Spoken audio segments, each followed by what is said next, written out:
It's a crossover edition of the Locked On Bucks and Locked On Cowboys podcast. I am your host, Marcus Mosher. It is James Yarko from Locked On Bucks. James, let's talk about the Bucks first. What did they need to do on Sunday night to get a victory? I would say, the keys in this one, keep running the football, bring the pressure like you did against Justin Herbert, and don't let the moment get too big. So let's start with running the football. Dallas allows 4.8 yards per carry this season, 4.5 yards per carry over the last 3 games. But at home, they're allowing over 5 yards per carry. The Buccaneers Is that bad? Yeah, a little bit. It's not good. We'll say that. But the Bucks are second in the NFL at 5.2 yards per carry on the season, 5.9 in the last 3 games. And they've been better at running the ball on the road, averaging 5.7 a carry compared to 4.6 at home. So the key to all of this is give the ball to Bucky Irving and Rachaad White. That's what you need to do. And we've seen Baker make some mistakes. We've seen him throw some bad interceptions by making some bad decisions. We've seen him throw some interceptions that were just great defensive plays. You tip your cap, you keep it moving.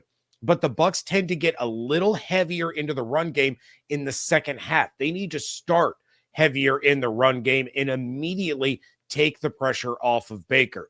Speaking of pressure, bring it against Cooper Rush. He's been sacked 11 times this season, 4 in the last 2 games, and he's being pressured on 16.5% of his dropbacks. That's going to lead to mistakes if the Bucks can generate the amount of pressure that they did on Justin Herbert. They snapped his interception streak when Jamel Dean plucked one out of there, but they were constantly all over him, whether it was Vita Vea or Kalijah Kancey. Levante David was making Justin Herbert's life miserable. That's the level of pressure that you have to bring, because while Rush has done a solid job of protecting the football when it's in the air, he's fumbled 9 times in the last 7 games. He's only had 1 game in the last 7 weeks where he didn't fumble at all. So if you get to him, there's a good chance you're going to get the football.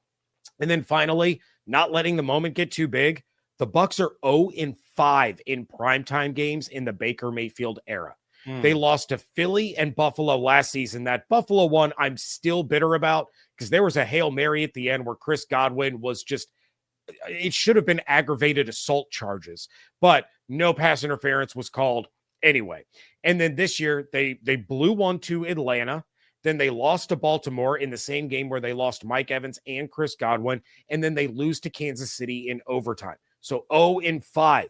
Don't let primetime pressure get you. You have an opportunity to continue to control your own destiny, knock the Falcons' playoff hopes almost off of a cliff. You have to find a way to win in primetime.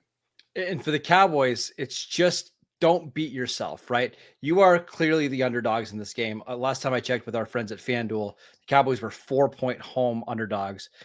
You just don't have that talented of a roster compared to what the Bucks have right now. It happens. Like, injuries happen across the NFL. So don't beat yourself, right? Last week against Carolina, the Cowboys were really good in the red zone, but as they were trying to ice that game away, they run a read option. I don't know why you run a read option with Cooper Rush, but Cooper Rush pulls the ball and gets stuck on Rico Dowdle's hip, and it's a fumble. Carolina recovers. They are not a talented enough team to make multiple mistakes like that and overcome it and win this game. So things are going to happen. Tampa Bay is going to make great plays in this one. You can't afford to give the ball away unnecessarily, right? And then on defense, your defense is going to make some plays. You've got to find a way to create strip sacks. Baker has been awesome this year, but he's had more turnover-worthy plays maybe than what you would like to see. So if you get the opportunity to make one of those turnover-worthy plays, make it. And that's going to have to be your offense. We know this Cowboys offense in most games struggles to go over 20 points. So if you can get turnovers on defense, if you can get shorter fields with your special teams, you're going to have to do it. And the third and final key is just keep it close, right? Keep this game close going into the fourth quarter, because you never know what's going to happen. Again, Dallas has not a lot to play for, so they can play loose. But if Tampa Bay gets late into this game and it's in the fourth quarter and they're down by 4 and they've got to make a stop on the Cowboys, maybe that's when things start to get a little tight for them. So keep this game close as we get towards the end of regulation, and you'll just see what happens. I do think this is going to be a fun game. I think there's going to be a lot of points scored on both sides. I do think Tampa's going to win.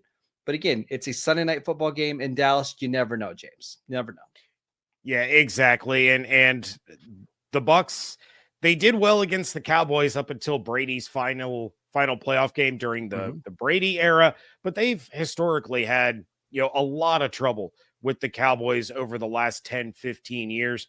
Of course, different teams, it shakes out different ways. I remember when they flexed the Bucks and Cowboys into Sunday night football a few years back because the game had playoff implications for both.